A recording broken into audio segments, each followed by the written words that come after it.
लगातार हमारे महिला सांसदों की संख्या बढ़ रही है, उनका योगदान भी बढ़ रहा है।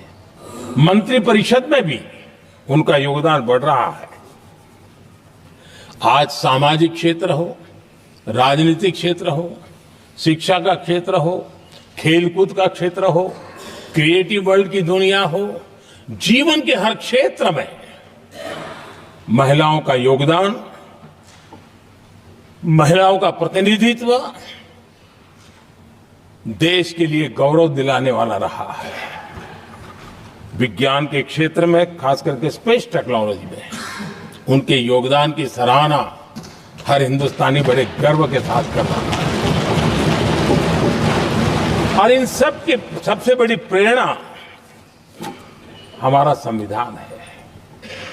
आदरणीय सभापति जी, हमारा देश बहुत तेज गति से विकास कर रहा है। भारत बहुत ही जल्द विश्व की तीसरी बड़ी आर्थिक शक्ति बनने की दिशा में बहुत मजबूत कदम रख रहा है। और इतना ही नहीं, ये 140 करोड़ देशवासियों का संकल्प है कि जब हम आजादी की शताब्दी मनाएंगे, हम इस देश को विकसित भारत बना करके रहेंगे। ये हर भारतीय का संकल्प, ये हर भारतीय का सपना है। लेकिन इस संकल्प से सिद्धि के लिए सबसे बड़ी आवश्यकता है, वो है भारत की एकता। हमारा संविधान भी भारत की एकता का आधार है। हमारे संविधान के निर्माण काल में इस देश के बड़े बड़े दिग्गज थे, स्वतंत्रता सेनानी थे, साहित्यकार थे, विवेचक थे, सामाजिक कार्यकर्ता थे, शिक्षाविद थे, कई फील्ड के प्रोफेशनल्स थे, मजदूर नेता थे, किसान नेता थे, समाज के हर वर्ग का प्रतिनिधित्व था और सबके सब भारत की एकता के प्रति बहुत ही संवेदनशील थे। जीवन के भिन्न भिन्न क्षेत्र से आए हुए, देश के अलग अलग भूभाग से आए हुए सभी लोग इस बात के प्रति सजग थे और बाबा साहब अंबेडकर जी ने चेताया था। मैं बाबा साहब का कोट पढ़ रहा हूं। बाबा साहब अंबेडकर ने कहा था, समस्या ये है कि देश में जो विविधता से भरा जनमानस है, उसे किस तरह एक मत किया जाए, कैसे देश के लोगों को एक दूसरे के साथ होकर निर्णय लेने के लिए प्रेरित किया जाए, जिससे कि देश में एकता की भावना स्थापित हो। आदरणीय सभापति जी, मुझे बड़े दुख के साथ कहना है कि आजादी के बाद एक तरफ संविधान निर्माताओं के दिल दिमाग में एकता थी, लेकिन आजादी के बाद विकृत मानसिकता के कारण या स्वार्थवश अगर सबसे बड़ा प्रहार हुआ तो देश की एकता के मूल भाव पर प्रहार हुआ। विविधता में एकता, ये भारत की विशेषता रही है। हम विविधता को सेलिब्रेट करते हैं और इस देश की प्रगति भी विविधता को सेलिब्रेट करने में है। लेकिन गुलामी की मानसिकता में पले बड़े लोगों ने, भारत का भला न देख पाने वाले लोगों ने, और जिनके लिए हिंदुस्तान 1947 में ही पैदा हुआ ये जो धारणा बननी थी, उनके लिए वो विविधता में विरोधाभास ढूंढते रहे। इतना ही नहीं, विविधता के इस अमूल्य खजाना है हमारा, उसको सेलिब्रेट करने के बजाय उस विविधता में ऐसे जहरीले बीज बोने के प्रयास करते रहे ताकि देश की एकता को चोट पहुंचे। आदरणीय सभापति जी, हमें विविधता का उत्सव हमारे जीवन का अंग बनाना होगा और वही बाबा साहब आम्बेडकर को सच्ची श्रद्धांजलि होगी। आदरणीय सभापति जी, मैं संविधान के प्रकाश में ही मेरी बातों को रखना चाहता हूं और इसलिए अगर आप हमारी नीतियों को देखेंगे, पिछले 10 साल देश की जनता ने हमें जो सेवा करने का मौका दिया है, हमारी निर्णयों की प्रक्रिया को देखेंगे तो भारत की एकता को मजबूती देने का निरंतर हम प्रयास करते रहे हैं। आर्टिकल 370 देश की एकता में रुकावट बना पड़ा था, दीवार बना पड़ा था। देश की एकता हमारी प्राथमिकता थी, जो कि हमारी संविधान की भावना थी और इसलिए धारा 370 को हमने जमीन पर उतार दिया, क्योंकि देश की एकता हमारी प्राथमिकता है। आदरणीय सभापति जी, इस इतने बड़े विशाल देश में अगर आर्थिक रूप से हमें आगे बढ़ना है, हमारी व्यवस्थाओं को और विश्व को भी निवेश के लिए आना है, तो भारत में अनुकूल व्यवस्थाएं चाहिए और उसी में से हमारे देश में एक लंबे अरसे तक जीएसटी को लेकर के चर्चा चलती रही। मैं समझता हूं इकोनॉमिक यूनिटी के लिए जीएसटी ने बहुत बड़ी भूमिका अदा की है। उस समय पहले की सरकार का भी कुछ योगदान है, वर्तमान समय में हमको इसको आगे बढ़ाने का अवसर मिला और हमने इसको किया और वो भी वन नेशन वन टैक्स उस भूमिका को आगे बढ़ा रहा है।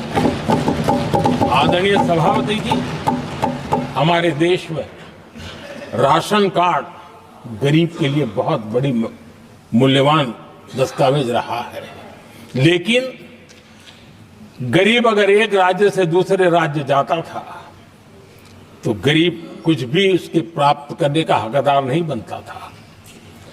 इतना बड़ा देश पर उसका किसी भी कोने में जाए उसका उतना ही अधिकार है। एकता के उस भाव को मजबूत करने के लिए हमने one nation one ration card की बात को मजबूत किया। आदरणीय सभापति जी, देश के गरीब को, देश के सामान्य नागरिक को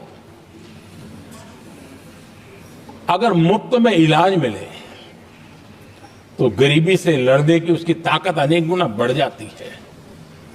लेकिन उसके लिए जहां वो काम करता है वहां पर तो मिल जाए, लेकिन किसी काम बस वो बाहर गया है और वहां पर वो जीवन और मृत्यु की लड़ाई लड़ता हो, ऐसे समय अगर उसको सुविधा नहीं मिलेगी तो व्यवस्था किस काम की। और इसलिए देश की एकता के मंत्र को जीने वाले हम लोगों ने ये तय किया कि one nation one health card, और इसलिए हमने आयुष्मान भारत योजना बनाई।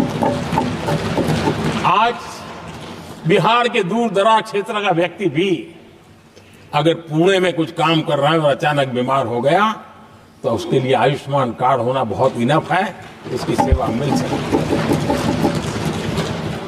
आदरणीय सभापति जी, हम जानते हैं देश में कई बार ऐसा हुआ कि देश के एक हिस्से में बिजली थी लेकिन बिजली सप्लाई नहीं हो रही थी और उसके कारण दूसरे इलाके में अंधेरा था। और पिछली सरकार में हमने विश्व के अंदर भारत की बदनामी हेडलाइन से हुआ करती थी अंधेरे की, वो दिन हमने देखे हैं। और तब जाकर के एकता के मंत्र को लेकर के संविधान की भावना को जीने वाले हम लोगों ने वन नेशन वन ग्रिड को परिपूर्ण कर दिया और इसलिए आज बिजली के प्रवाह को निर्विरोध रूप से हिंदुस्तान के हर कोने में ले जाया जा सकता है।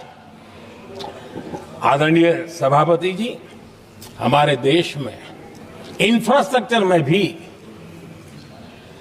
भेदभाव की बू आती रही है।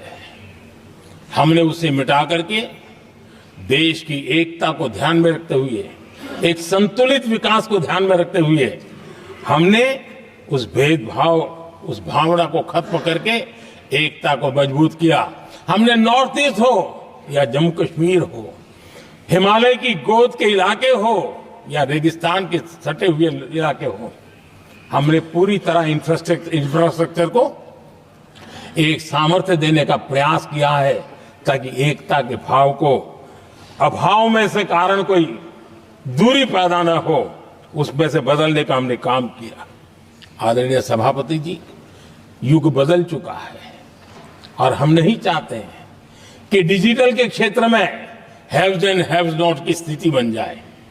देश के लिए समान रूप से, और इसलिए दुनिया के अंदर बड़े गर्व के साथ हम कहते हैं कि भारत का जो डिजिटल इंडिया की जो सक्सेस स्टोरी है, उसका एक कारण है हमने टेक्नोलॉजी को डेमोक्रेटाइज करने का प्रयास किया है और उसी का भाग है ये हमारे संविधान निर्माताओं ने हमें दिशा दिखाई है कि हमने ऑप्टिकल फाइबर हिंदुस्तान की हर पंचायतों तक ले जाने का प्रयास किया है ताकि भारत की एकता को मजबूती देने में हमें ताकत मिले। आदरणीय सभापति जी, हमारा संविधान की अपेक्षा है एकता की, और इसी को ध्यान में रखते हुए हमने मातृभाषा के महात्म्य को स्वीकारा है।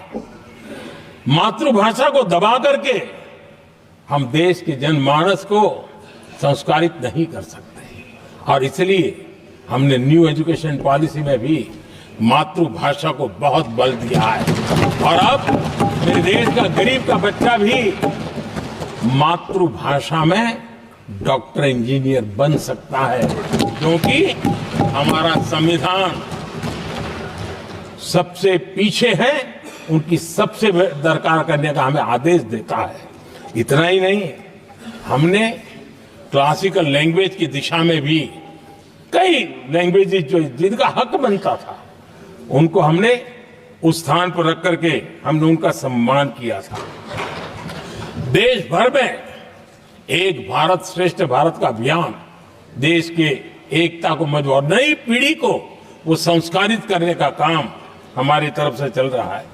आदरणीय सभापति जी, काशी तमिल संगमम और तेलुगु काशी संगमम ये आज एक बहुत बड़ा इंस्टीट्यूशनलाइज हुआ है और समाज के निकटता को मजबूती देने का एक सांस्कृतिक प्रयास भी हमारा चलता रहा है, क्योंकि उसका कारण यही है कि संविधान की मूल धारा में भारत की एकता का महात्म्य स्वीकार किया गया है और उसको हमें बल देना चाहिए।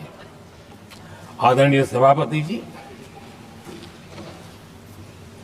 संविधान के आज 75 वर्ष हो रहे हैं, लेकिन हमारे यहां तो 25 वर्ष का भी महत्व होता है, 50 वर्ष का भी महत्व होता है, 60 साल का भी महत्व होता है।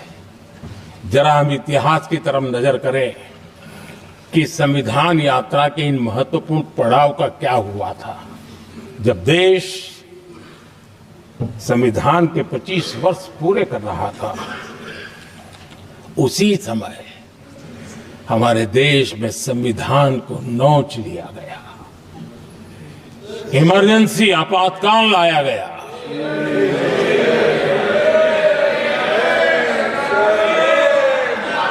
संवैधानिक व्यवस्थाओं को समाप्त कर दिया गया, देश को जेल खाना बना दिया गया, नागरिकों के अधिकारों को लूट लिया गया, प्रेस की स्वतंत्रता को ताले लगा दिए गए, और कांग्रेस के माथे पर जो पाप है ना, वो कभी भी धुलने वाला नहीं है, कभी भी धुलने वाला। यह सिर्फ हिंदुस्तान में, दुनिया में जब जब लोकतंत्र की चर्चा होगी, कांग्रेस के माथे का ये पाप कभी धुलने वाला नहीं है, क्योंकि लोकतंत्र का गला घोंट दिया गया था। भारत के संविधान निर्माताओं की तपस्या को मिट्टी में मिलाने की कोशिश की गई थी। आदरणीय सभापति जी, जब 50 साल हुए तब क्या भुला दिया गया था? जी नहीं। अटल बिहारी वाजपेयी जी की सरकार थी और 26 नवंबर को 2000 देश भर में संविधान का 50वां वर्ष मनाया गया था। अटल बिहारी वाजपेयी जी ने प्रधानमंत्री के नाते राष्ट्र को एक विशेष संदेश दिया था। एकता, जनभागीदारी, साझेदारी, उसके महत्व पर बल देते हुए उन्होंने संविधान की भावना को जीने का प्रयास किया था, जनता को जगाने का भी प्रयास किया था। और अध्यक्ष जी, जब देश संविधान का 50 वर्ष मना रहा था और जब 50 वर्ष की पूर्णाहुति हुई तो ये मेरा भी सौभाग्य था कि मुझे भी संविधान की प्रक्रिया से मुख्यमंत्री बनने का अवसर मिल गया। और मैं जब मुख्यमंत्री था उसी कार्यकाल में संविधान के 60 साल हुए और तब मैंने तय किया था मुख्यमंत्री के नाते कि हम गुजरात में संविधान के 60 साल मनाएंगे। और इतिहास में पहली बार ऐसा हुआ है जब संविधान के ग्रंथ को हाथी पर बनाई हुई अंबाड़ी में रखा गया, उस विशेष व्यवस्था में रखा गया। हाथी पर संविधान की यात्रा निकल, संविधान गौरव यात्रा निकाली गई और राज्य का मुख्यमंत्री उस संविधान के नीचे हाथी के बगल में पैदल चल रहा था और देश को संविधान का महत्व समझाने का सांकेतिक प्रयास कर रहा था। ये सौभाग्य भी मुझे प्राप्त हुआ था क्योंकि हमारे लिए संविधान का महत्व क्या है। और आज 75 साल हुए हमें अवसर मिला और मुझे याद है जब मैंने लोकसभा के पुराने सदन के अंदर जब 26 नवंबर को संविधान दिवस मनाने की बात कही थी तब एक वरिष्ठ नेता ने सामने से आवाज उठाई थी कि 26 जनवरी तो है, 26 नवंबर की क्या जरूरत है। क्या भावना घर कर गई थी। ये बहुत पुरानी बात रही है, इसी सदन में मेरे सामने हुआ था।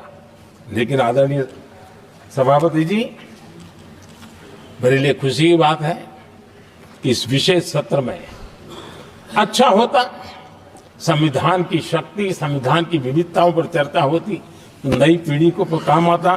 लेकिन हर एक की अपनी अपनी मजबूरियां होती है, हर कोई अपना दुख किसी न किसी रूप में प्रकट करता रहता है।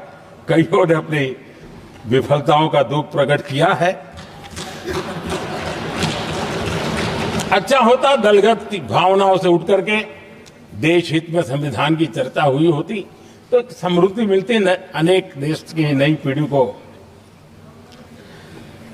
आदरणीय सभापति जी, मैं तो संविधान के प्रति विशेष आदर का भाव व्यक्त करना चाहूंगा कि संविधान की भावना थी कि मेरे जैसे अनेक लोग जो यहां पहुंच नहीं पाते, ये संविधान था जिसके कारण हम पहुंच पाए। क्योंकि हमारा कोई बैकग्राउंड नहीं था, हम यहां तक कैसे आते। ये संविधान का सामर्थ्य था, जनता जनार्दन के आशीर्वाद थे। इतना बड़ा दायित्व, और मेरे जैसे बहुत लोग यहाँ भी जिनका ऐसा कोई बैकग्राउंड नहीं है, यही एक सामान्य परिवार से आए हैं और आज संविधान ने हमें यहाँ तक पहुँचाया है। और ये भी कितना बड़ा सौभाग्य है कि हमें देश ने इतना स्नेह दिया, एक बार नहीं, दो बार नहीं, 3 बार। ये हमारे संविधान के बिना संभव नहीं था। आदरणीय सभापति जी,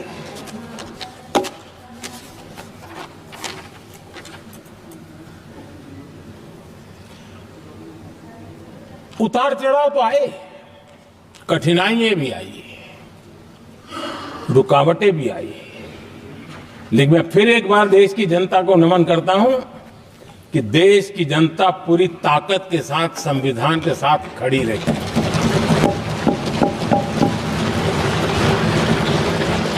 आदरणीय सभापति जी, मैं आज यहां किसी की व्यक्तिगत आलोचना करना नहीं चाहता हूं, लेकिन तथ्यों को देश के सामने रखना जरूरी है और इसलिए मैं तथ्यों को रखना चाहता हूं। कांग्रेस के एक परिवार ने संविधान को चोट पहुंचाने में कोई कोर कसर नहीं छोड़ी है।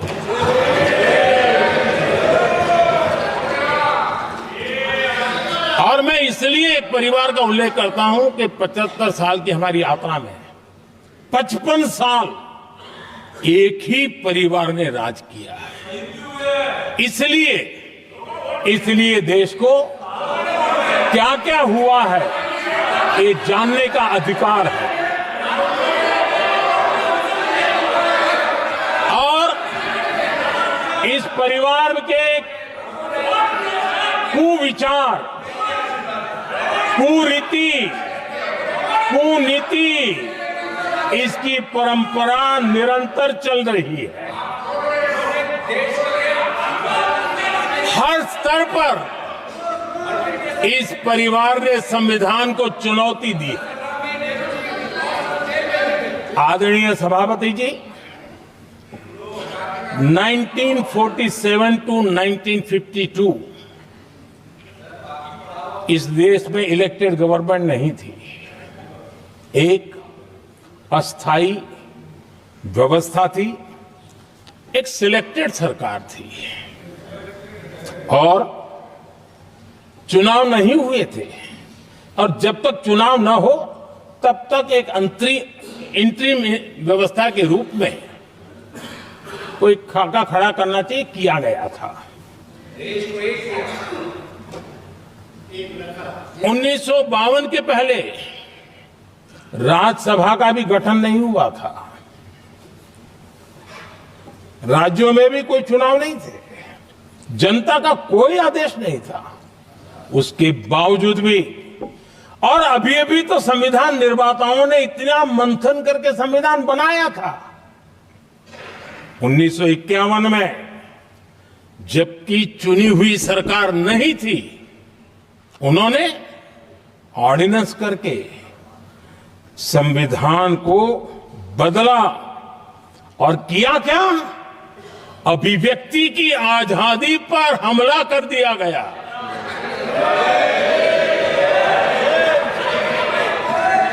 और ये संविधान निर्माताओं का भी अपमान था, क्योंकि ऐसी बातें कोई संविधान सभा में नहीं आई होगी, ऐसा नहीं है, लेकिन वहां उनकी चली नहीं। तो बाद में जैसे ही मौका मिला, उन्होंने अभिव्यक्ति की इस आजादी को, उस पर उन्होंने हथौड़ा मार दिया और ये संविधान निर्माताओं का घोर अपमान है। अपने मन की चीजें जो संविधान सभा के अंदर नहीं करवा पाए, उन्होंने पिछले दरवाजे से किया और वो भी चुनी हुई सरकार के वो प्रधानमंत्री नहीं थे, उन्होंने पाप किया था। इतना ही नहीं, आदरणीय सभापति जी, उसी दौरान उस समय के प्रधानमंत्री पंडित नेहरू जी ने मुख्यमंत्रियों को एक चिट्ठी लिखी थी। उस चिट्ठी में उन्होंने लिखा था, नेहरू जी लिखते हैं, अगर संविधान हमारे, आगे नेहरू जी लिखते हैं,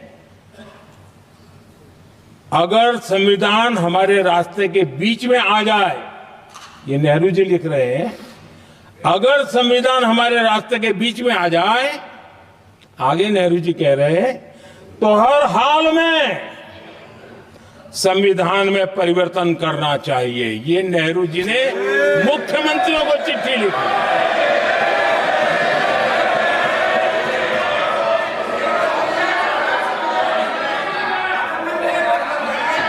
और आदरणीय सभापति जी,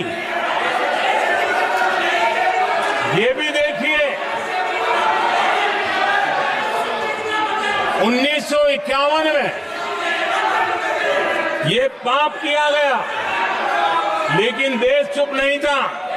उस समय राष्ट्रपति डॉक्टर राजेंद्र प्रसाद जी ने चेताया ये गलत हो रहा है। उस समय स्पीकर पद पर बैठे हुए हमारे स्पीकर महोदय ने भी पंडित जी को कहा गलत कर रहे हो। इतना ही नहीं, आचार्य कृपलानी जी, जयप्रकाश नारायण जैसे महान कांग्रेसी लोगों ने भी पंडित नेहरू ने कहा कि ये रोको, लेकिन पंडित जी का अपना संविधान चलता था और इसलिए उन्होंने इतने वरिष्ठ महानुभावों की सलाह मानी नहीं और उसे भी उन्होंने दरकिनार कर दिया। और आदरणीय सभापति जी, ये संविधान संशोधन करने का ऐसा खून कांग्रेस के मुंह लग गया कि समय समय पर वो संविधान का शिकार करती रही। ये खून मुंह पे लग गया। इतना ही नहीं, संविधान के स्पिरिट को लहू लहान करती रही। आदरणीय सभापति जी, करीब 6 दशक में 75 बार संविधान बदला गया। आदरणीय सभापति जी, जो बीज देश के पहले प्रधानमंत्री जी ने बोया था, उस बीज को खाद पानी देने का काम एक और प्रधानमंत्री ने किया। उनका नाम था श्रीमती इंदिरा गांधी।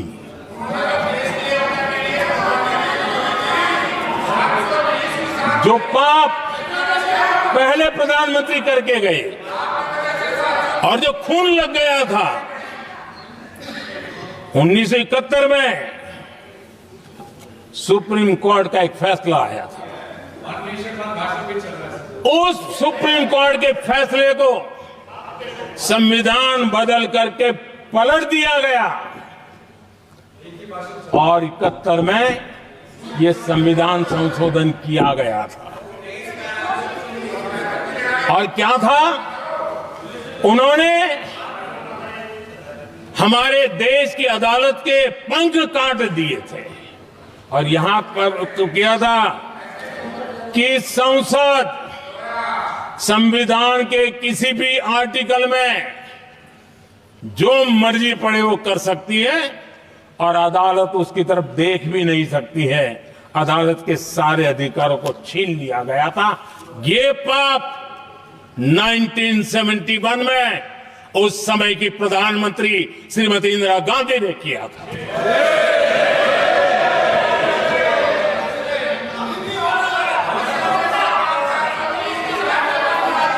और इस परिवर्तन ने इंदिरा जी की सरकार को मौलिक अधिकारों को छीनने का और न्यायपालिका पर नियंत्रण करने का अधिकार दिया, सक्षम बना दिया था। आदरणीय सभापति जी, खून मुंह पे लग गया था, कोई रोकने वाला था नहीं। और इसलिए जब इंदिरा जी के चुनाव को गैर रीति के कारण, असंवैधानिक तरीके से चुनाव लड़ने के कारण अदालत ने उनके चुनाव को खारिज कर दिया और उनको एमपी पद छोड़ने की नौबत आई, तो उन्होंने गुस्से में आकर के देश पर इमरजेंसी थोप दी, आपातकाल लगा दिया अपनी कुर्सी बचाने के लिए। और उसके बाद इतना ही नहीं, उन्होंने इमरजेंसी तो लगाई, संविधान का दुरुपयोग तो किया ही किया, भारत के लोकतंत्र का गला तो घोंट ही दिया। लेकिन 1975 में 39वां संशोधन किया और उसमें उन्होंने क्या किया, राष्ट्रपति, उपराष्ट्रपति, प्रधानमंत्री, अध्यक्ष, इनके चुनाव के खिलाफ कोई कोर्ट में जा ही नहीं सकता है, ऐसा उन्होंने, और वो भी रिट्रोस्पेक्टिव किया, आगे के लिए नहीं, पीछे का भी, अपने पापों का भी उन्होंने। और आदरणीय सभापति जी, मैं संविधान की बात कर रहा हूं, मैं संविधान के आगे पीछे कुछ नहीं बोल रहा हूं।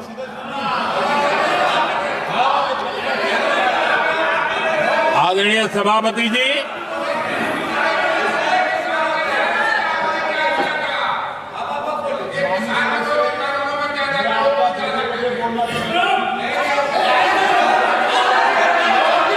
आदरणीय सभापति जी, इमरजेंसी में लोगों के अधिकार छीन लिए गए, देश के हजारों लोगों को जेलों में ठूंस दिया गया, न्यायपालिका का गला घोंट दिया गया, अखबारों की स्वतंत्रता पर ताले लगा दिए गए। इतना ही नहीं, कमिटेड जुडिशरी, इस विचार को उन्होंने पूरी ताकत दी। और इतना ही नहीं, जिस जस्टिस एहतार खन्ना ने उनके चुनाव में उनको खिलाफ जो जजमेंट दिया था, वो इतना गुस्सा भरा था कि जब जस्टिस एहतार खन्ना, जो सीनियरिटी के आधार पर सुप्रीम कोर्ट के चीफ जस्टिस बनने थे, जिन्होंने संविधान के सम्मान करते हुए उस स्पिरिट से इंदिरा जी को सजा दी थी, उन्होंने मुख्य न्यायाधीश नहीं बनने दिया। ये संविधान और लोकतांत्रिक प्रक्रिया रही।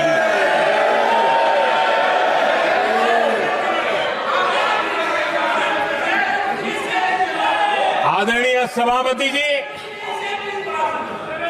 यहां भी ऐसे कई दल बैठे हैं जिनके मुखिया भी सारे जेल में हुआ करते थे। ये इनकी मजबूरी है कि वहां जाके बैठे हैं, उनको भी जेलों में ठूस दिया गया था। आदरणीय सभापति जी, देश पर जुल्म तांडव चल रहा था, निर्दोष लोगों को जेलों में ठूस दिया जाता था, लाठियां बरताई जाती थी, कई लोग जेलों में मौत के शरण हो गए थे, और एक निर्दयी सरकार संविधान को चूर चूर करती रही थी। आदरणीय सभापति जी, ये परंपरा यहां नहीं रुकी। जो परंपरा नेहरू जी ने शुरू की थी, जिसको दूसरे प्रधानमंत्री जी इंदिरा जी ने आगे बढ़ाया, क्योंकि खून मुंह पे लग गया था, और इसलिए राजीव गांधी जी प्रधानमंत्री बने। उन्होंने संविधान को एक और गंभीर झटका दे दिया। सबको समानता, सबको समानता, सबको न्याय, उस भावना को चोट पहुंचाई। आदरणीय सभापति जी, आपको मालूम है, सुप्रीम कोर्ट ने शाहबानो का जजमेंट दिया था। एक भारत की महिला को न्याय देने का काम संविधान की मर्यादा और स्पिरिट के आधार पर देश की सुप्रीम कोर्ट ने दिया था। एक वृद्ध महिला को उसका हक मिला था सुप्रीम कोर्ट से, लेकिन उस समय के प्रधानमंत्री राजीव गांधी ने शाहबानो की उस भावना को, सुप्रीम कोर्ट की उस भावना को नकार दिया, और उन्होंने वोट बैंक की राजनीति के खातिर संविधान की भावना को बलि चढ़ा दिया और कट्टरपंथियों के सामने सर झुकाने का काम कर दिया। उन्होंने न्याय के लिए तड़प रही एक वृद्ध महिला को साथ देने के बजाय उन्होंने कट्टरपंथियों का साथ दिया। संसद में कानून बना करके सुप्रीम कोर्ट के निर्णय को फिर एक बार पलट दिया गया। आदरणीय सभापति जी, बात वहां से नहीं अटकी है। नेहरू जी ने शुरू किया, इंदिरा जी ने आगे बढ़ाया और राजीव जी ने भी उसको ताकत दी, खाद पानी देने का काम किया। क्यों? संविधान के साथ खिलवाड़ करने का लहू उनके मुंह लग गया।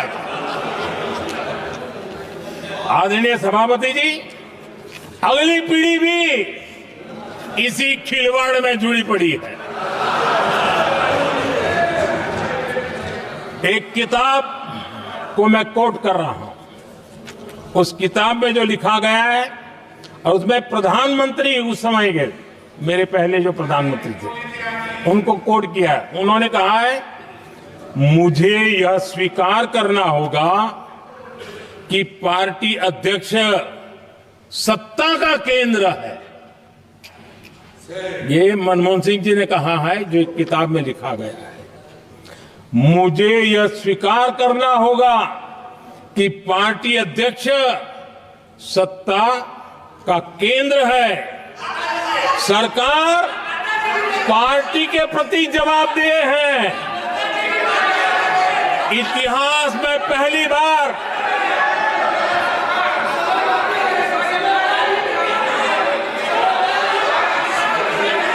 आदरणीय सभापति जी, नहीं, आप सदन इतिहास तरीके में से पहली बार नो, ये तरीका बिल्कुल ठीक नहीं है। सदन के नेता बोल रहे हैं, आपको मर्यादा रखनी चाहिए। ऐसे सदन नहीं चलेगा इस तरीके से, गलत तरीका आपका ये। माननीय प्रधानमंत्री जी, आदरणीय सभापति जी, इतिहास में पहली बार संविधान को ऐसी गहरी चोट पहुंचा दी गई।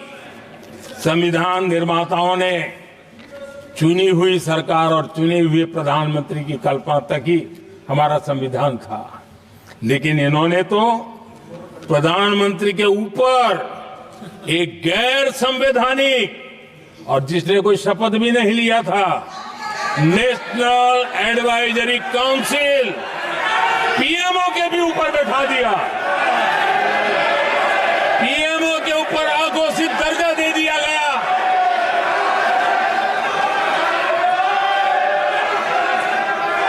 आदरणीय सभापति जी, इतना ही नहीं, और एक पीढ़ी आगे चले और उस पीढ़ी ने क्या किया? भारत के संविधान के तहत देश की जनता जनार्दन सरकार चुनती है और वो सरकार का मुखिया कैबिनेट बनाता है। ये संविधान के तहत है। इस कैबिनेट ने जो निर्णय किया, संविधान का अपमान करने वाले अहंकार से भरे लोगों ने पत्रकारों के सामने कैबिनेट के निर्णय को फाड़ दिया। संविधान को हर मौके पर संविधान के साथ खिलवाड़ करना, संविधान को न मानना, ये जिनकी आदत हो गई थी। और दुर्भाग्य देखिए, एक अहंकारी व्यक्ति कैबिनेट के निर्णय को फाड़ दे और कैबिनेट अपना फैसला बदल दे। ये कौन सी व्यवस्था है? आदरणीय सभापति जी, मैं जो कुछ भी कह रहा हूं वो संविधान के साथ क्या हुआ उसी की बात कर रहा हूं। उस समय करने वाले पात्रों को लेकर किसी को परेशानी होती होगी, लेकिन बात संविधान की है। मेरे मन के और मेरे विचारों को मैं अभिव्यक्त नहीं कर रहा हूं।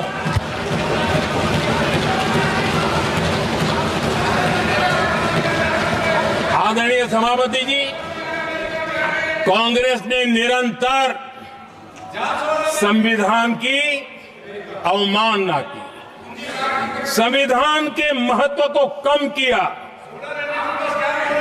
कांग्रेस इसके अनेक उदाहरणों से भरा पड़ा हुआ है। संविधान के साथ धोखेबाजी कैसे करते थे, संवैधानिक संस्थाओं को कैसे नहीं मानते थे, इस देश में बहुत कम लोगों को मालूम होगा। 370 की तो पता है सबको, 35A का पता बहुत कम है। संसद में आए बिना, जबकि संसद में आना पड़ता, संसद को ही अस्वीकार कर दिया गया। भारत के संविधान का अगर कोई पहला पुत्र है तो ये संसद है, उसको भी उन्होंने गला घोंटने का काम किया। 35A जो संसद में लाए बिना उन्होंने देश पर थोप दिया, और अगर 35A न होता तो जम्मू कश्मीर में जो हालत पैदा हुई वो हालत पैदा न हुई होती। राष्ट्रपति के आदेश पर यह काम किया गया और देश की संसद को अंधेरे में रखा गया। आदरणीय सभापति, ये संसद का अधिकार था, कोई अपनी मनमानी से नहीं कर सकता था, लेकिन और उनके पास बहुमत था, कर सकते थे, लेकिन वो नहीं किया क्योंकि पेट में पाप था, देश की जनता से छुपाना चाहते थे। आदरणीय सभापति जी, इतना ही नहीं, बाबा साहब आंबेडकर जिनके प्रति आज सम्मान का भाव सब कोई अनुभव कर रहा है, और हम लोगों के लिए तो बहुत विशेष है, क्योंकि हम लोगों के लिए तो जीवन में बहुत बड़ी जो कुछ भी रास्ते मिले ना वहीं से मिले हैं। आदरणीय सभापति जी, बाबा साहब आंबेडकर इनके प्रति भी इनके मन में कितनी कटुता भरी थी, कितना द्वेष भरा था, मैं आज उसके डिटेल में जाना नहीं चाहता हूं। लेकिन जब अटल जी की सरकार थी तब बाबा साहब आंबेडकर, उनका जो महापरिनिर्वाण भूमि है, वहां पर अलीपुर रोड पर अटल जी की सरकार में बाबा साहब आंबेडकर जी के स्मृति में एक स्मारक बनाना तय हुआ। अटल जी के समय ये नहीं हुआ। दुर्भाग्य देखिए, 10 वर्ष यूपीए की सरकार रही, उसने इस काम को नहीं किया, न होने दिया। बाबा साहब आंबेडकर का जब हमारी सरकार आई, बाबा साहब आंबेडकर के प्रति हमारा श्रद्धा होने के कारण हमने अलीपुर रोड पर बाबा साहब मेमोरियल बनाया और उसका काम किया। आदरणीय सभापति जी, दिल्ली में जब बाबा साहब आंबेडकर के 1992 में, उस समय चंद्रशेखर जी कुछ समय थे, तब एक निर्णय किया गया था, आंबेडकर इंटरनेशनल सेंटर यही जनपद के पास 40 साल तक वो कागज पे ही पड़ा रहा, नहीं किया गया। और तब जाकर के 2015 में हमारी सरकार आई और हमने आकर के इस काम को पूरा किया। बाबा साहब को भारत रत्न देने का काम भी जब कांग्रेस सत्ता से बाहर गई तब संभव हुआ। इतना ही नहीं, आदरणीय सभापति जी, बाबा साहब आंबेडकर के 125 साल तो हमने पूरी दुनिया में बनाए थे, विश्व के 120 देशों में बनाने का काम किया था। लेकिन जब बाबा साहब आंबेडकर की शताब्दी थी, तब अकेली बीजेपी की सरकार थी मध्य प्रदेश में। सुंदरलाल जी पटवा हमारे मुख्यमंत्री जी थे। और महू में जहां बाबा साहब आंबेडकर जी का जन्म हुआ था, उसको एक स्मारक के रूप में पुनर्निर्माण करने का काम सुंदरलाल पटवा जी जब मुख्यमंत्री थे तब मध्य प्रदेश में हुआ था। शताब्दी के समय भी उनके साथ यही किया गया था। आदरणीय सभापति जी,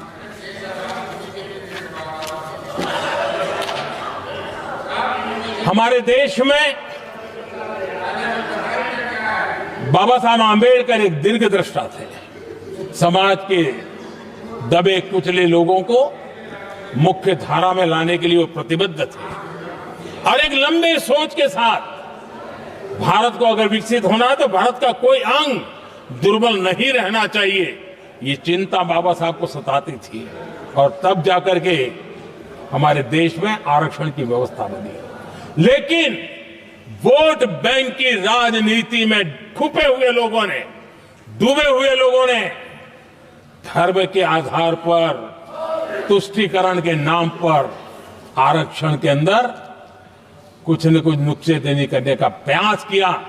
और इसका सबसे बड़ा नुकसान एससी, एसटी और ओबीसी समाज को हुआ है। आदरणीय सभापति जी, आरक्षण की कथा बहुत लंबी है। नेहरू जी से लेकर के राजीव गांधी तक कांग्रेस के प्रधानमंत्रियों ने आरक्षण का घोर विरोध किया है। हिस्ट्री कह रही है आरक्षण के विरोध में लंबी लंबी चिट्ठियां स्वयं नेहरू जी ने लिखी है, मुख्यमंत्रियों को लिखी है। इतना ही नहीं, सदन में आरक्षण के खिलाफ लंबे लंबे भाषण इन लोगों ने किए हैं। बाबा साहब आंबेडकर समता के लिए और भारत में संतुलित विकास के लिए आरक्षण के लेकर के आए। उन्होंने उसके खिलाफ भी झंडा ऊंचा किया हुआ था। दशकों तक मंडल कमीशन के रिपोर्ट को डिब्बे में डाल दिया था। जब कांग्रेस को देश ने हटाया, जब कांग्रेस गई, तब जाकर के ओबीसी को आरक्षण मिला। तब तक ओबीसी को आरक्षण नहीं मिला। ये कांग्रेस का पाप है। अगर उस समय मिला होता तो आज देश के अनेक पदों पर ओबीसी समाज के लोग भी देश की सेवा करते, लेकिन नहीं करने दिया, नहीं होने दिया। ये पाप इन्होंने किया था। आदरणीय सभापति जी, जब हमारे यहां संविधान का निर्माण चल रहा था, तब संविधान निर्माताओं ने धर्म के आधार पर आरक्षण होना चाहिए कि नहीं होना चाहिए, इस विषय पर घंटों तक, दिनों तक गहन चर्चा की है, विचार विमर्श किया है और सबका मत बना है कि भारत जैसे देश की एकता और अखंडता के लिए धर्म के, संप्रदाय के आधार पर आरक्षण नहीं हो सकता है। सुविचारित मत था, ऐसा नहीं कि भूल गए थे, रह गया था। सोच विचार कर तय किया गया था कि भारत की एकता और अखंडता के लिए संप्रदाय और धर्म के आधार पर यह नहीं होगा। लेकिन कांग्रेस ने सत्ता सुख के लिए, सत्ता भूख के लिए, अपनी वोट बैंक को खुश करने के लिए धर्म के आधार पर आरक्षण का नया खेल खेला है, जो संविधान की भावना के खिलाफ है। इतना ही नहीं, दे भी दिया कुछ जगह पे और सुप्रीम कोर्ट से झटके लग रहे हैं। और इसलिए अब दूसरे बहाने से बहाने बता रहे हैं, ये करेंगे, वो करेंगे। मन में साफ है, धर्म के आधार पर आरक्षण देना चाहते हैं, इसलिए खेल खेले जा रहे हैं। संविधान निर्माताओं के भावनाओं पर गहरी चोट करने का यह निर्लज्ज प्रयास है। आदरणीय सभापति जी, आदरणीय सभापति जी,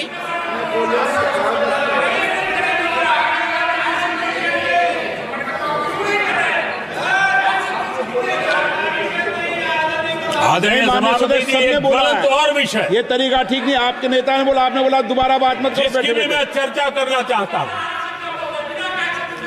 और वो ज्वलंत विषय समान नागरिक संहिता, यूनिफॉर्म सिविल कोड। ये विषय भी संविधान सभा के ध्यान बाहर नहीं था। संविधान सभा ने यूनिफॉर्म सिविल कोड को लेकर के लंबी चर्चा की, गहन चर्चा की, और उन्होंने बहस के बाद निर्णय किया कि अच्छा होगा कि जो भी सरकार चुन करके आए वो उसका निर्णय करे और देश में यूनिफॉर्म सिविल कोड लागू करे। ये संविधान सभा का आदेश था। और बाबा साहब आंबेडकर ने कहा था, जो लोग संविधान को समझते नहीं है, देश को समझते नहीं है, सत्ता भूख सेवा कुछ पड़ा नहीं है, उनको पता नहीं है बाबा साहब ने क्या कहा था। बाबा साहब ने कहा था, धार्मिक आधार पर बने, ये मैं बाबा साहब की बात कर रहा हूं, इतना वीडियो कट करके घुमाना मत। आदरणीय सभापति जी, बाबा साहब ने कहा था, धार्मिक आधार पर बने पर्सनल लॉ को खत्म करने की बाबा साहब ने जोरदार वकालत की थी। उस समय के सदस्य के.एम. मुंशी जी ने कहा था, समान नागरिक संहिता को राष्ट्र की एकता और आधुनिकता के लिए अनिवार्य बताया था। कमा मुंशी जी ने। सुप्रीम कोर्ट ने भी कई बार कहा है कि देश में यूनिफॉर्म सिविल कोड जल्द से जल्द लाना चाहिए। सरकारों को आदेश दिए हैं सुप्रीम कोर्ट ने, और उसी संविधान की भावना को ध्यान में रखते हुए, संविधान निर्माताओं की भावनाओं को ध्यान में रखते हुए हम पूरी ताकत से लगे हुए हैं सेक्युलर सिविल कोड के लिए। और आज कांग्रेस के लोग संविधान निर्माताओं की भावना का भी, सुप्रीम कोर्ट की भावना का भी अनादर कर रहे हैं, क्योंकि उनकी राजनीति को सूट नहीं करता है। उनके लिए संविधान वो पवित्र ग्रंथ नहीं है, उनके लिए एक हथियार है राजनीति का।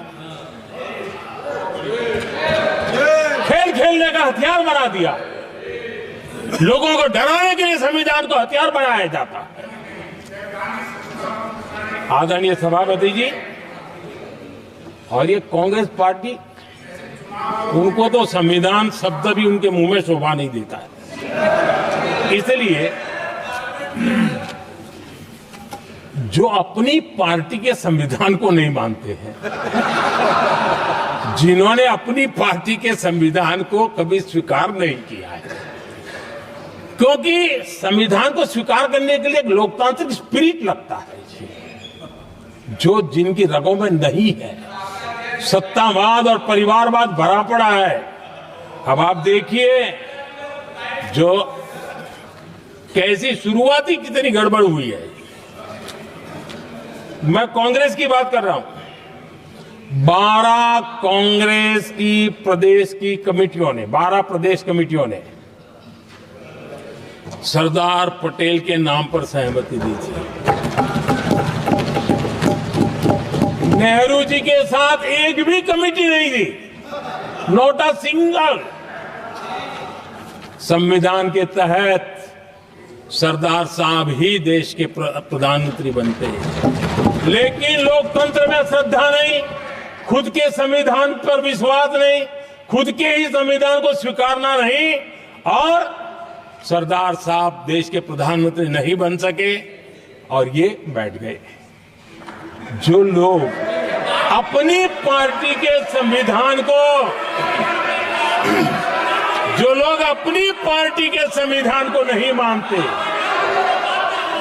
वो कैसे कैसे देश के संविधान को स्वीकार कर सकते हैं?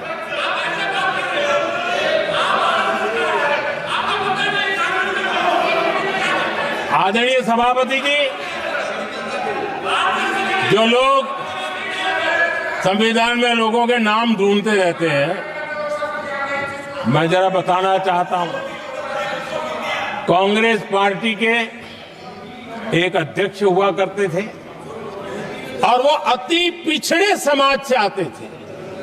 अति पिछड़े, पिछड़े भी नहीं, अति पिछड़े, अति पिछड़े समाज से आते हुए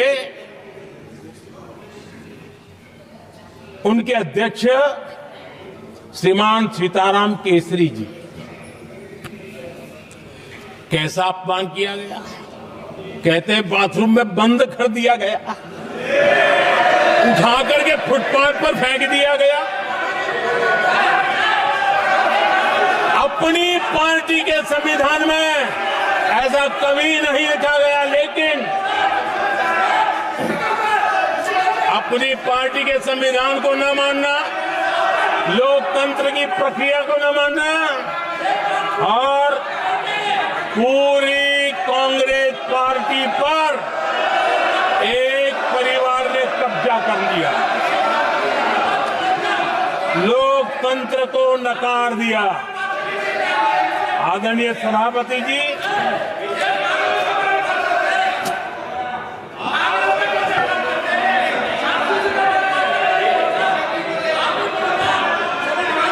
तो आपके सदस्यों ने क्या क्या बोला था, ठीक नहीं है। आप जब सदन के नेता बोल रहे हैं तो सदन की मर्यादा को रखो, आदरणीय अच्छी सभापति परंपरा जी, को बनाओ। संविधान के साथ खिलवाड़ करना, संविधान के स्पिरिट को तहस नहस करना, ये कांग्रेस की रगों में रहा है। हमारे लिए संविधान, उसकी पवित्रता, उसकी शुचिता हमारे लिए सर्वोपरि है।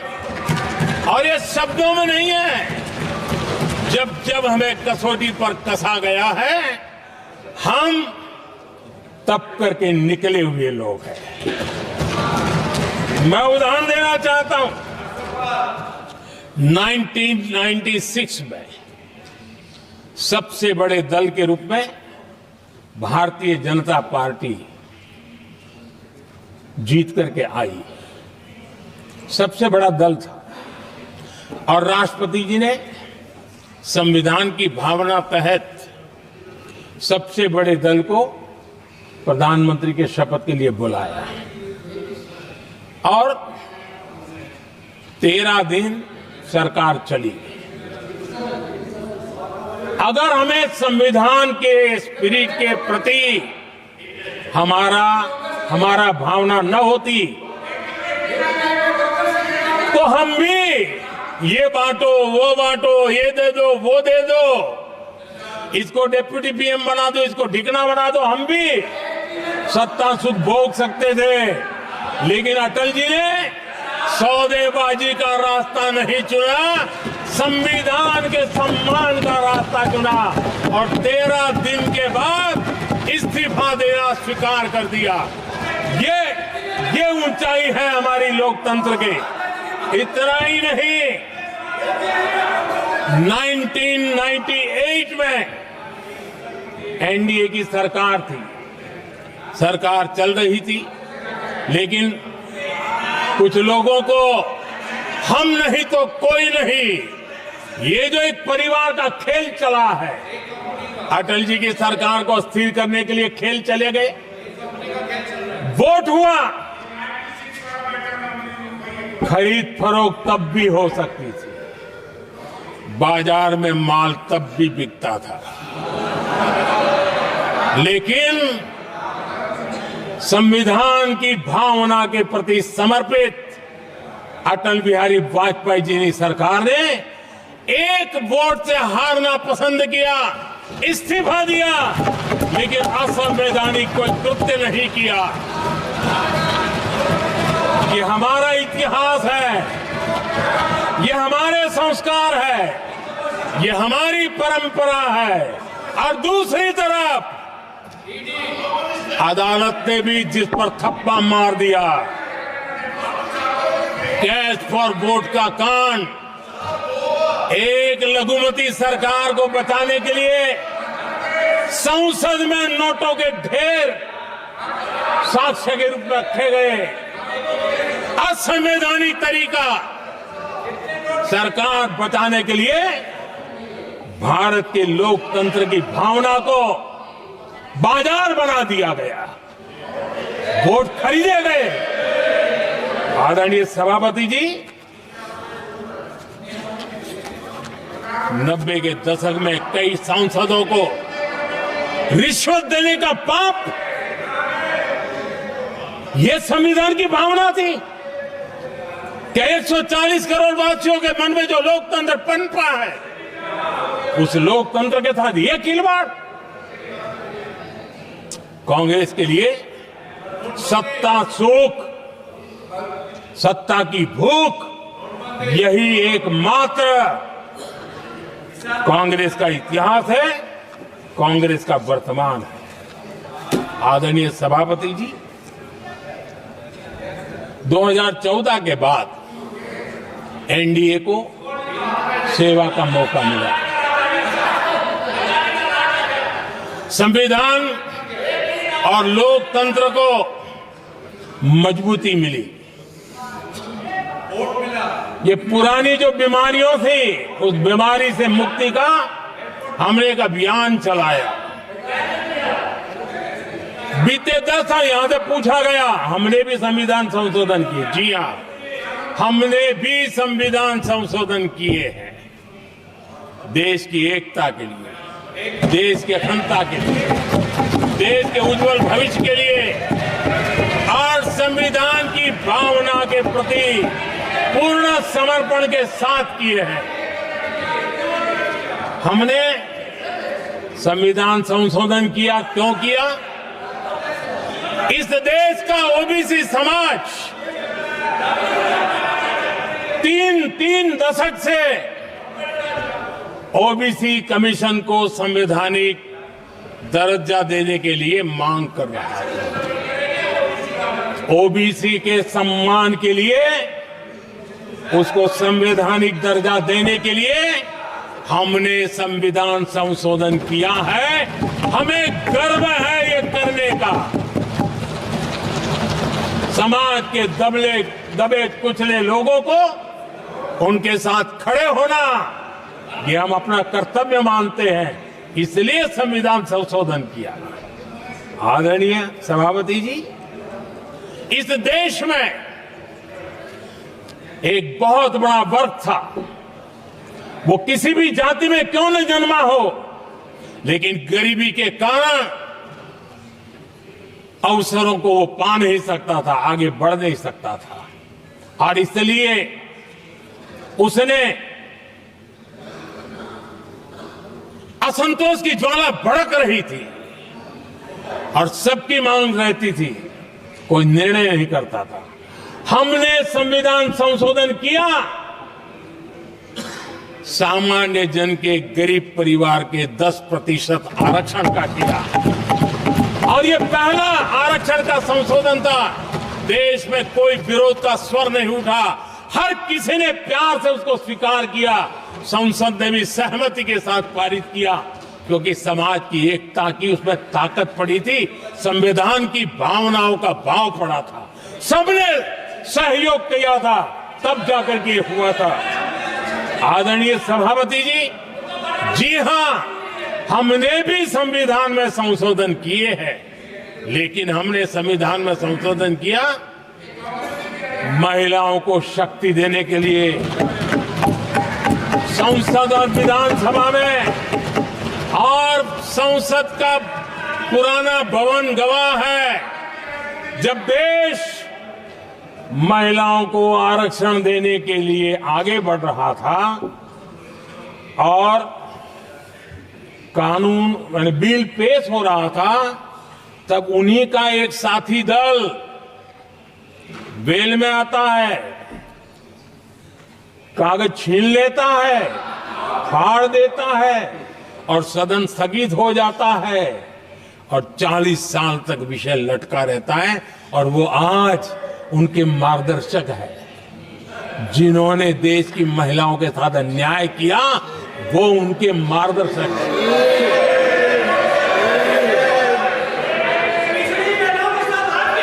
आदरणीय सभापति जी, हमने संविधान संशोधन किया, हमने देश की एकता के लिए किया। बाबा साहब आंबेडकर का संविधान 370 की दीवार के कारण जम्मू कश्मीर की तरफ देख भी नहीं सकता था। हम चाहते थे बाबा साहब आंबेडकर का संविधान हिंदुस्तान के हर हिस्से में लगना चाहिए और इसलिए बाबा साहब को श्रद्धांजलि भी देनी थी, देश की एकता को मजबूत करना था। हमने संविधान संशोधन किया, डंके की चोट पर किया और 370 को हटाया और भारत की सुप्रीम कोर्ट ने भी अब तो उसको मोहर लगा दी है। आदरणीय सभापति जी, हमने 370 का हटाने के लिए संशोधन किया। हमने ऐसे कानून भी बनाए। जब देश का विभाजन हुआ, महात्मा गांधी समेत देश के वरिष्ठ नेताओं ने सार्वजनिक रूप से कहा था कि पड़ोस के जो हमारे देश हैं, जहां जो माइनॉरिटीज है, वो जब भी संकट में आएगी तो उनकी चिंता ये देश करेगा। गांधी जी ने का वचन था, जो उनके नाम पर सत्ता पर चढ़ जाते थे उन्होंने तो पूरा नहीं किया, हमने सीएए ला करके उसको पूरा किया। वो कानून हमने लाया, हमने किया है और गर्व के साथ आज भी हम उसको ओन कर रहे हैं, मुंह नहीं छुपाते हैं, क्योंकि देश के संविधान की भावना के साथ मजबूती के साथ खड़े रहने का हमने काम किया।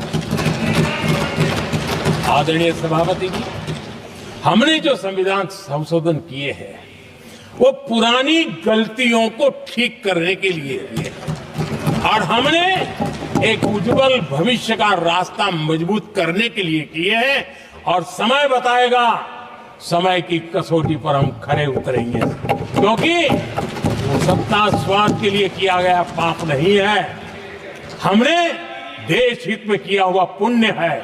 और इसलिए हमें जो सवाल पूछते हैं आदरणीय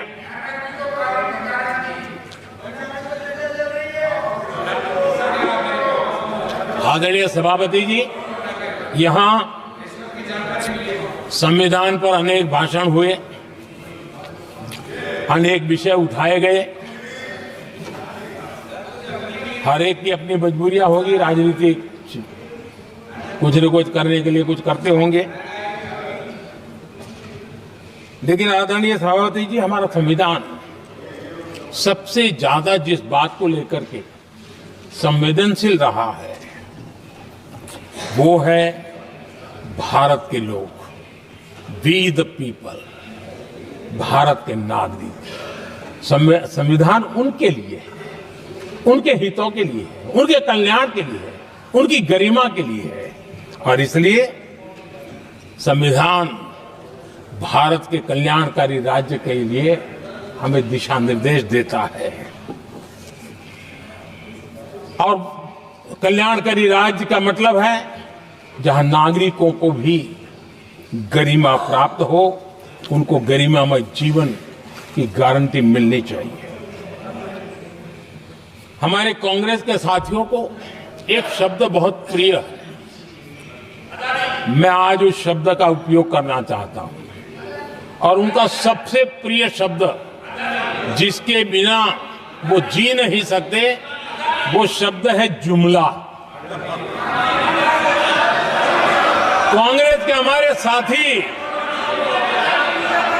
उनको दिन रात जुमला, लेकिन इस देश को पता है हिंदुस्तान में अगर सबसे बड़ा जुमला कोई था और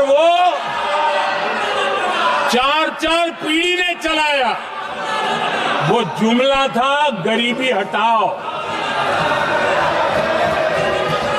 ये ऐसा जुमला था, ये गरीबी हटाओ ऐसा जुमला था, उनकी राजनीति की रोटी तो सिकती थी, लेकिन गरीब का हाल ठीक नहीं होता था।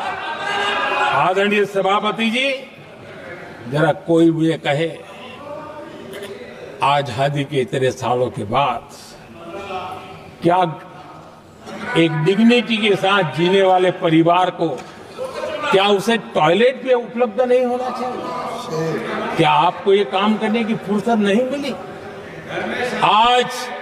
आज देश में टॉयलेट बनाने के अभियान को, जो गरीबों के लिए एक सपना था, उसकी डिग्निटी के लिए हमने इस काम को हाथ में लिया और हमने जी जान से उसे जुटे रहे। उसका मजाक उड़ाया गया, मुझे मालूम है, लेकिन उसके बाद भी सामान्य नागरिक के जीवन का गरिमा, ये हमारे दिल और दिमाग में होने के कारण हम डिगे नहीं, हम अड़े रहे, हम आगे बढ़ते चले गए और तब जाकर के ये सपना साकार हुआ। माताएं बहनें खुले में सोच जा रही थी, या तो सूर्योदय के पहले या सूर्योदय के बाद, और आपको कभी पीड़ा नहीं हुई। और उसका कारण यह था कि आपने गरीबों को और गरीबी को टीवी में देखा है, अखबार की सुर्खियों में देखा है, आपको गरीब की जिंदगी का पता नहीं, वरना आप इसके साथ ऐसा जुल्म नहीं करते। आदरणीय सभापति जी, इस देश की 80% जनता पीने के शुद्ध पानी के लिए तरसती रही। क्या मेरा संविधान हमें रोकता था? क्या संविधान तो ये चाहता था कि सामान्य मानवीय की सुविधाओं को ध्यान दिया जाए। आदरणीय सभापति जी, ये काम भी हमने बड़े समर्पण भाव से आगे बढ़ाया है। आदरणीय सभापति जी, इस देश की करोड़ों माताएं चूल्हे में खाना पकाना और धुएं से आंखें लाल, कहते हैं कि सैकड़ों सिगरेट का धुआं खाना पकाते हैं तब धुआं शरीर में जाता है। उन माताओं बहनों की आंखें लाल होती थी, इतना नहीं, उनका शरीर स्वास्थ्य खत्म हो जाता था। उनको धुएं से मुक्ति का काम, और 2013 तक क्या चर्चा चलती थी, 9 सिलेंडर देंगे कि 6 सिलेंडर देंगे। इस देश ने देखते ही देखते हर घर तक गैस का सिलेंडर पहुंचा दिया, क्योंकि हमारे लिए हर नागरिक 70 साल के बाद जो बेसिक सुविधाएं हैं उसकी तरफ। आदरणीय सभापति जी, अगर हमारा गरीब परिवार दिन रात मेहनत करके गरीबी से बाहर निकलने के लिए कोशिश करता है, बच्चों को पढ़ाना चाहता है, लेकिन घर में एक बीमारी आ जाए तो उसका सारा प्लान बेकार हो जाता है, पूरा परिवार की सारी मेहनत पानी में चली जाती है। क्या इन गरीब परिवारों के इलाज के लिए कुछ आप सोच नहीं सकते थे? 50-60 करोड़ देशवासियों को मुफ्त इलाज मिले। संविधान की उस भावना का आदर करते हुए हमने आयुष्मान योजना को लागू किया, और आज देश के 70 साल के ऊपर के किसी भी वर्ग के क्यों न हो, उनके लिए भी हमने व्यवस्था की। आदरणीय सभापति जी, जरूरतमंदों को राशन देने की बात, और उसका भी मजाक उड़ाया जा रहा है। जब हम कहते हैं कि 25 करोड़ लोग गरीबी को परास्त करने में सफल हुए, तो फिर हमें सवाल पूछा जाता है कि आप गरीब को राशन फिर क्यों देते हो? आदरणीय सभापति जी, जो गरीबी से निकल के आया है, उसे पता होता है कि अस्पताल में भी एक पेशेंट स्वस्थ होने के बाद जब छुट्टी देते हैं ना, तो डॉक्टर भी कहता है कि आप घर जाइए, तबीयत ठीक है, ऑपरेशन अच्छा हुआ है, लेकिन महीने पर ये जरा संभालना, ये मत करना, क्योंकि पेशेंट दोबारा तकलीफ में ना आए, गरीब दोबारा गरीब न बने, इसलिए उसका हैंड होल्डिंग जरूरी है। और इसलिए हम मुफ्त राशन दे रहे हैं। उसकी मजाक मत उड़ाओ, क्योंकि हमें गरीबी से जो बाहर निकला है उसको दोबारा गरीबी में जाने नहीं देना है, और जो अभी भी गरीबी में है उसे हमें गरीबी से बाहर लाना है।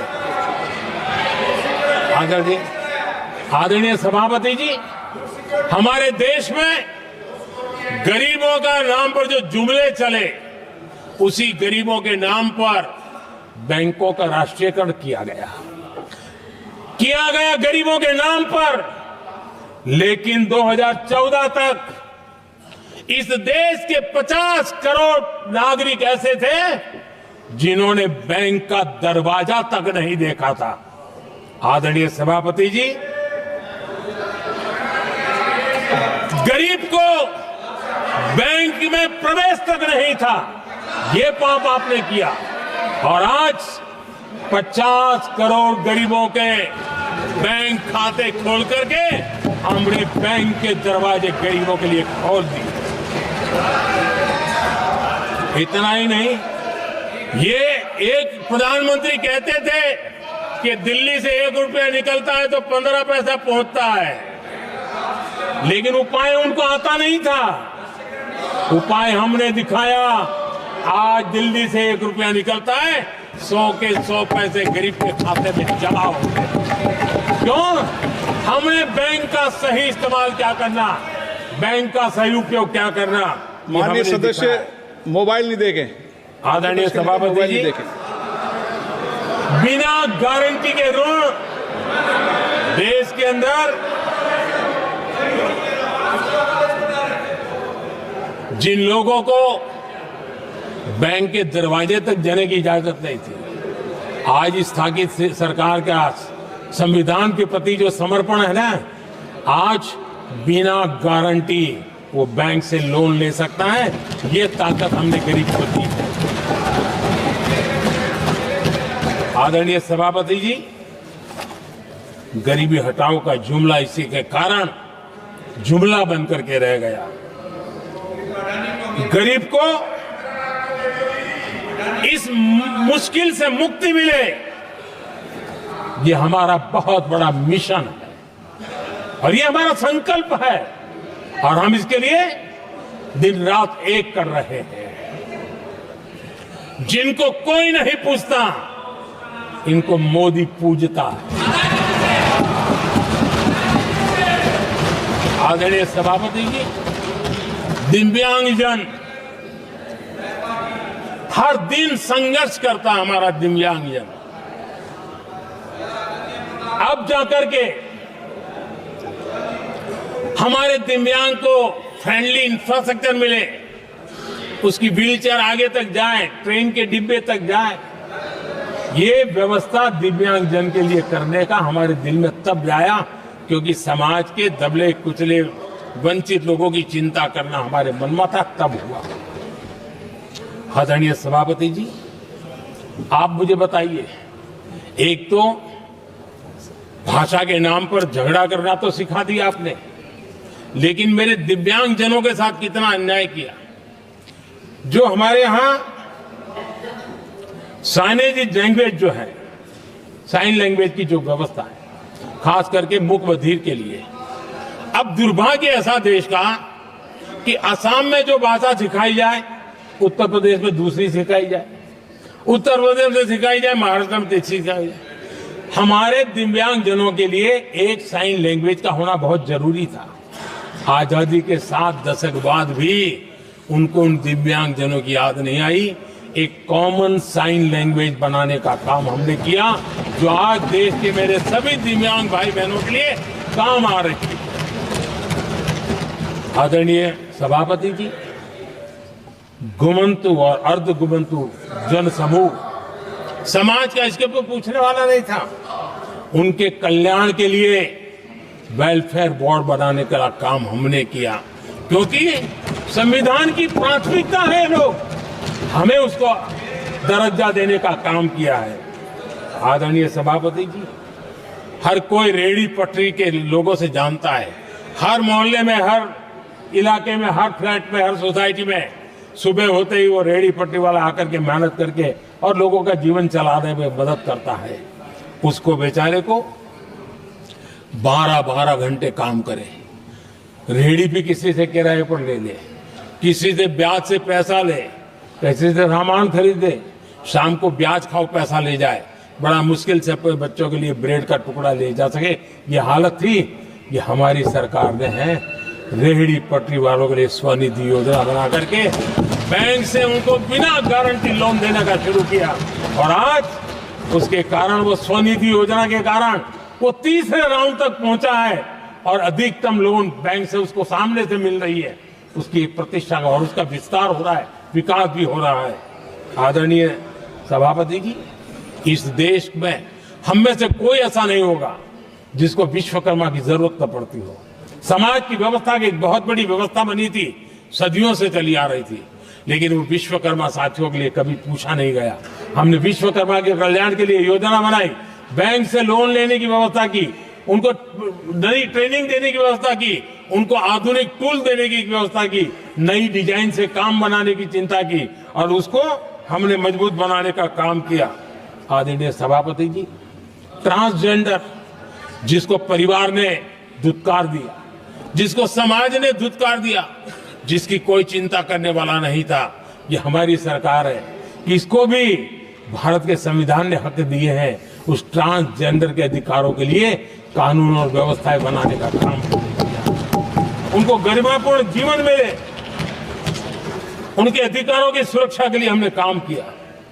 आदरणीय सभापति जी, हमारे आदिवासी समाज इतनी सारी बातें करते, मुझे तो याद है मैं जब गुजरात का मुख्यमंत्री बना तो हमारे यहाँ उमरगांव से अंबाजी तक एक पूरा बेल्ट, गुजरात का पूर्वी हिस्सा पूरा आदिवासी बेल्ट, और एक कांग्रेस के मुख्यमंत्री आदिवासी रह चुके थे। इतने सालों के बाद भी उस पूरे इलाके में एक भी साइंस स्ट्रीम की स्कूल नहीं थी। मेरे आने से पहले एक भी साइंस स्ट्रीम की स्कूल नहीं थी। अगर साइंस स्ट्रीम की स्कूल नहीं है तो कितनी आरक्षण की बातें करो, वो बेचारा इंजीनियर और डॉक्टर कैसे बन सकता।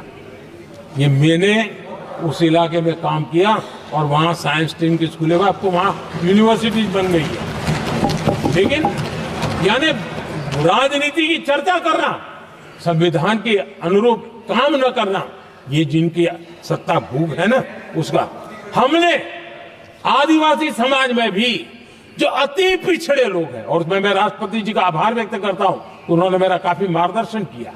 राष्ट्रपति महोदया ने मेरा मार्गदर्शन किया और उसमें से पीएम जनमन योजना बनी। हमारे देश में बिखरे बिखरे आदिवासी समाज के छोटे छोटे समूह हैं जो आज भी उनको कोई सुविधा प्राप्त नहीं हुई थी। हमने ढूंढ करके, संख्या बहुत कम है, वोट की राजनीति में उनकी तरफ देखने वाला कोई नहीं था, लेकिन मोदी है जो आखिर को भी पूछता है। और इसलिए हमने उनके लिए पीएम जनमन योजना के द्वारा उनके विकास की। आदरणीय सभापति जी, जैसे समाजों में उनके विकास संतुलित होना चाहिए, पिछड़े से पिछड़ा व्यक्ति को भी संविधान अवसर देता है, जिम्मेवारी भी सरकार को देता है, उसी प्रकार से कोई भी विभाग भी, कोई हमारा ज्योग्राफिकल इलाका भी वो पीछे नहीं रहना चाहिए। और हमारे देश में किया क्या, 60 साल के दरमियान 100 डिस्ट्रिक्ट आइडेंटिफाई करके कह दिया कि ये तो बैकवर्ड डिस्ट्रिक्ट है, और बैकवर्ड डिस्ट्रिक्ट का ऐसा लेवल लग गया कि किसी की ट्रांसफर होती थी तो कहता था पनिशमेंट पोस्टिंग, तो कोई जिम्मेवार अफसर जाता ही नहीं था। और उनकी तरह हमने पूरी स्थिति को बदल दिया। हमने एस्पिरेशनल डिस्ट्रिक्ट का एक कल्पना रखी और 40 पैरामीटर पर ऑनलाइन रेगुलर मॉनिटरिंग करते रहे, और आज एस्पिरेशनल डिस्ट्रिक्ट उस राज्य के अच्छे जिलों की बराबरी करने लग गए और खुद को नेशनल एवरेज की बराबरी करने लगे। भूभाग भी पीछे न रहे, कोई जिला अब इसको आगे ले गए करके हमने 500 ब्लॉक को एस्पिरेशनल ब्लॉक बना करके उनके डेवलप पर स्पेशल फोकस करने की दिशा में हम काम कर रहे हैं। आदरणीय सभापति जी, मैं हैरान हूं जो लोग बड़ी बड़ी कथाएं सुनाते हैं, क्या इस देश में आदिवासी समाज 1947 के बाद आया क्या राम और कृष्ण से तब आदिवासी समाज था? नहीं था। जो आदिवासी समाज को आदि पुरुष मीर पुरुष हम कहते हैं, लेकिन आजादी के कई दशकों के बाद भी इतना बड़ा आदिवासी समूह, उनके लिए अलग मंत्रालय नहीं बनाया गया। पहली बार अटल बिहारी वाजपेयी की सरकार आई और उन्होंने अलग आदिवासी मंत्रालय बनाया, अलग आदिवासी विकास और विस्तार के लिए बजट दिया। आदरणीय सभापति जी, हमारे माछीमार समाज, मछुआरा समाज क्या अभी अभी आया है क्या उनकी नजर नहीं की आपकी?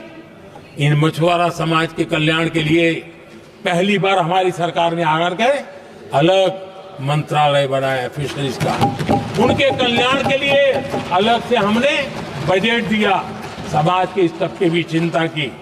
आदरणीय सभापति जी, मेरे देश का छोटा किसान, उसके जीवन में सहकारिता एक मुख्य अंग है। छोटे किसान की जिंदगी को सामर्थ्य देने के लिए सहकारी क्षेत्र को जिम्मेवार बनाना, सहकारी क्षेत्र को सामर्थ्यवान बनाना, सहकारी क्षेत्र को बल देना, इसकी महात्मा हम समझते हैं, क्योंकि छोटा किसान, उसकी चिंता हमारे दिल में थी और इसलिए हमने अलग सहकारिता मंत्रालय बनाया। हमारी सोचने का तरीका क्या है? हमारे देश में नौजवान है, पूरा विश्व आज वर्कफोर्स के लिए तरस रहा है। देश में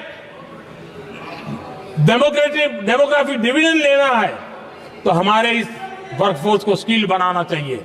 हमने अलग स्किल मंत्रालय बनाया ताकि दुनिया की आवश्यकता के अनुसार मेरा देश का नौजवान तैयार हो और विश्व के साथ वो अपने आगे बढ़े। आदरणीय सभापति जी, हमारा नॉर्थ ईस्ट इसलिए कि वहां वोट कम है, सीटें कम है, इसकी कोई परवाह नहीं है। ये अटल जी की सरकार थी जिसने पहली बार नॉर्थ ईस्ट के कल्याण के लिए डोनियर मंत्रालय की व्यवस्था की और आज उसका परिणाम है कि नॉर्थ ईस्ट के विकास की कि नई चीजों को हम प्राप्त कर पाए। इसी के कारण रेल, रोड, पोर्ट, एयरपोर्ट ये बनने की दिशा में आगे बढ़ रहे हैं। आदरणीय सभापति जी, आज भी दुनिया के देशों में लैंड रिकॉर्ड के लेकर के समृद्ध देशों को भी कई संकट। हमने गांव के हर सामान्य व्यक्ति को अपना लैंड रिकॉर्ड, उसके घर की मालिकीन का हक के कागज नहीं है, उसके कारण उसको बैंक से लोन चाहिए हो, कहीं बाहर जाए तो कोई कब्जा कर लिया, एक स्वामित्व योजना बनाई और देश के गांव के ऐसे समाज के दबे कुचले लोगों को वो कागज हम दे रहे हैं जिसके कारण उसका मालिकी हक बन रहा है। वो स्वामित्व योजना एक बहुत बड़ा दिशा दे रहा है। आदरणीय सभापति जी, इन सारे कामों के कारण पिछले 10 वर्ष में हमने जो प्रयास किया, हमने जिस प्रकार से गरीब को मजबूती देने का काम किया है, हमने जिस प्रकार से गरीब के अंदर एक नया आत्मविश्वास पैदा किया है और एक सही दिशा में चलने का परिणाम है कि आज इतने कम समय में मेरे देश के 25 करोड़ मेरे गरीब साथी गरीबी को परास्त करने में सफल हुए और हमें इस बात का गर्व है। और मैं संविधान निर्माताओं के सामने सर झुका करके कहता हूं, जो संविधान हमें दिशा दे रहा है उसके तहत मैं ये काम कर रहा हूं। और मैंने, आदरणीय सभापति जी, जब हम सबका साथ सबका विकास की बात करते हैं, वो नारा नहीं है, वो हमारे आर्टिकल ऑफ फेथ है। और इसलिए हमने सरकार की योजनाएं भी बिना भेदभाव को चलाने की दिशा में काम किया है और संविधान हमें भेदभाव की अनुमति नहीं देता है। और इसलिए हमने आगे चल करके कहा है सैचुरेशन, जिसके लिए जो योजना बनी है उसका लाभ उन लाभार्थी को 100% लाभार्थी को मिलना चाहिए। ये सैचुरेशन अगर सच्चा सेकुलरिज्म को है ना, तो ये सैचुरेशन में है। सच्चा सामाजिक न्याय अगर किसी में है तो ये सैचुरेशन 100%, 100% उसको बेनिफिट जिसका हक है मिलना चाहिए, बिना भेदभाव के लिए मिलना चाहिए। तो ये भाव लेकर के हम सच्चे सेकुलरिज्म को और सच्चे सामाजिक न्याय को लेकर के जी रहे हैं। आदरणीय सभापति जी, समाधान के हमारे एक और स्पिरिट भी है और हमारे देश को दिशा देने का माध्यम, देश को का चालक बल के रूप में राजनीति केंद्र में रहती है। आने वाले दशकों में हमारा लोकतंत्र, हमारी राजनीति की दिशा क्या होनी चाहिए, आज हमें मंथन करना चाहिए। आदरणीय सभापति जी, कुछ दलों की राजनीतिक स्वार्थ और सत्ता का भाव, मैं जरा उनसे पूछना चाहता हूं, क्या वे कभी अपने आप को, और मैं सभी दलों के लिए कह रहा हूं, उधर और इधर ये मेरा विषय नहीं है, ये मेरे मन के विचार है जो मैं इस सदन के सामने रखना चाहता हूं। क्या इस देश में योग्य नेतृत्व को अवसर मिलना चाहिए? नहीं। जिनके परिवार में कोई राजनीति में नहीं है, क्या उनके लिए दरवाजे बंद हो जाएंगे? क्या देश को, लोकतंत्र के स्पिरिट को परिवारवाद ने गहरा नुकसान किया है कि नहीं किया है? क्या परिवारवाद से भारत के लोकतंत्र की मुक्ति का अभियान चलाना ये संविधान के तहत हमारी जिम्मेवारी है कि नहीं है? और इसलिए समानता के सिद्धांत की बात कहे, अवसर की बात कहे, हिंदुस्तान के हर किसी को, और जो परिवारवादी राजनीति है उनकी धुरी ही परिवार होता है, सब कुछ परिवार के लिए। देश को, देश के नौजवानों को आकर्षित करने के लिए, लोकतंत्र को मजबूत बनाने के लिए और देश के युवाओं को आगे आने के लिए हम सभी राजनीतिक दलों ने प्रयास करना चाहिए। सभी राजनीतिक दलों ने, जिनकी पार्श्वभूमि में राजनीतिक परिवार नहीं है, ऐसे फ्रेश ब्लड को लाने के लिए प्रयास करना, ये मैं मानता हूं कि देश की लोकतंत्र की, और इसीलिए मैंने लाल किले से कहा है कि मेरा एक विषय लेके मैं लगातार बोल रहा हूं, बोलता रहूंगा। 1 लाख ऐसे नौजवानों को देश की राजनीति में लाना है जिनका कोई परिवार का बैकग्राउंड राजनीतिक परिवार का नहीं है, और इसलिए देश को एक फ्रेश एयर की जरूरत है, देश को नई ऊर्जा की जरूरत है, देश को नए संकल्प और सपने लेकर के आने वाले युवकों की जरूरत है। और भारत के संविधान के जब 75 वर्ष मना रहे हैं तो हम दिशा में आगे बढ़े। आदरणीय सभापति जी, मुझे याद है मैंने एक बार लाल किले से संविधान में हमारे कर्तव्य को लेकर के उल्लेख किया था, और मैं हैरान हूं कि जिनको संविधान का समझ नहीं आता है वो कर्तव्य की भी मजाक उड़ाने लग गए। मैंने ऐसा कोई इंसान देखा नहीं दुनिया में कि जिसको इसमें भी इतराज हो सकता है आने। लेकिन देश का दुर्भाग्य है, हमारे संविधान ने नागरिकों के अधिकार तय किए हैं, लेकिन संविधान को हमसे कर्तव्य की भी अपेक्षा है। और हमारी सभ्यता का सार है धर्म, ड्यूटी, कर्तव्य, ये हमारी सभ्यता का सार है।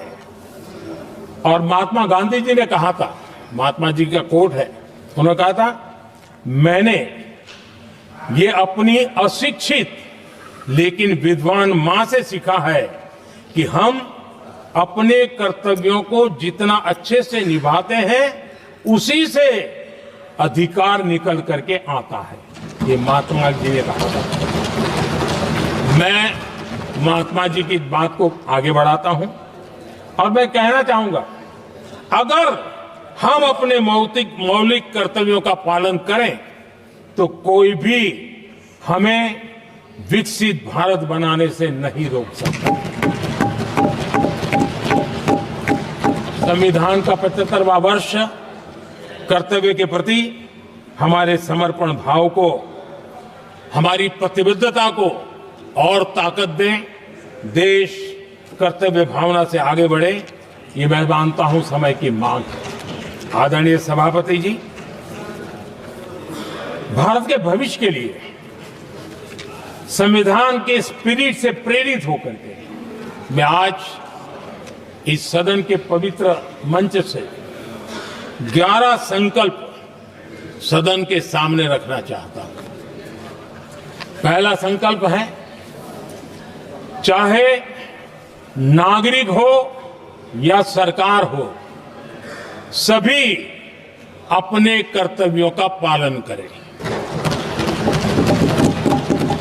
दूसरा संकल्प है, हर क्षेत्र, हर समाज को विकास का लाभ मिले, सबका साथ, सबका विकास हो। तीसरा संकल्प है भ्रष्टाचार के प्रति जीरो टॉलरेंस हो। भ्रष्टाचारी की सामाजिक स्वीकार्यता न हो। भ्रष्टाचारी की सामाजिक स्वीकार्यता न हो। चौथा संकल्प है देश के कानून, देश के नियम, देश की परंपराओं के पालन में देश के नागरिकों को गर्व होना चाहिए, गर्व का भाव हो। पांचवा संकल्प गुलामी की मानसिकता से मुक्ति हो, देश की विरासत पर गर्व हो। छठा संकल्प देश की राजनीति को परिवारवाद से मुक्ति मिले। सातवां संकल्प संविधान का सम्मान हो। राजनीतिक स्वार्थ के लिए संविधान को हथियार न बनाया जाए।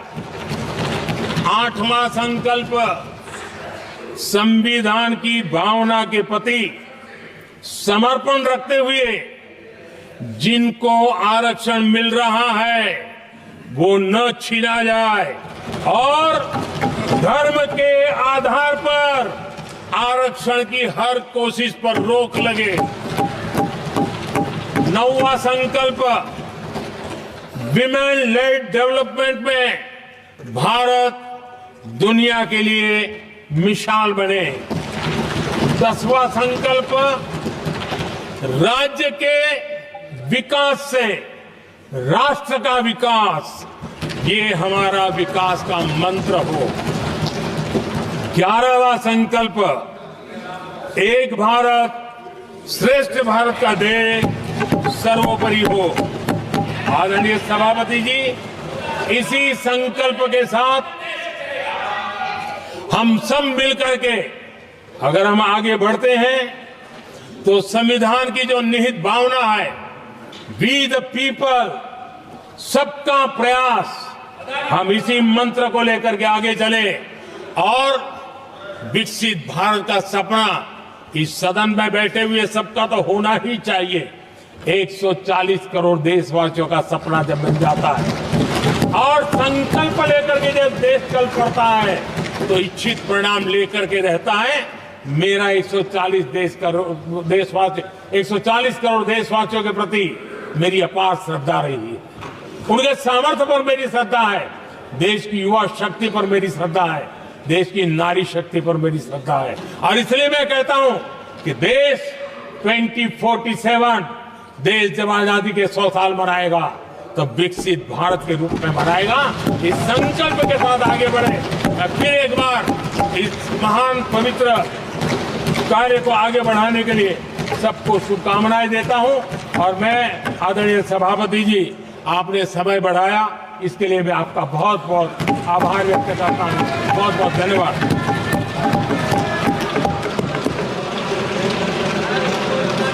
सभा की कार्रवाई सोमवार दिनांक 16 दिसंबर 2024 प्राप्त 11 बजे तक के लिए स्थगित की जाती है।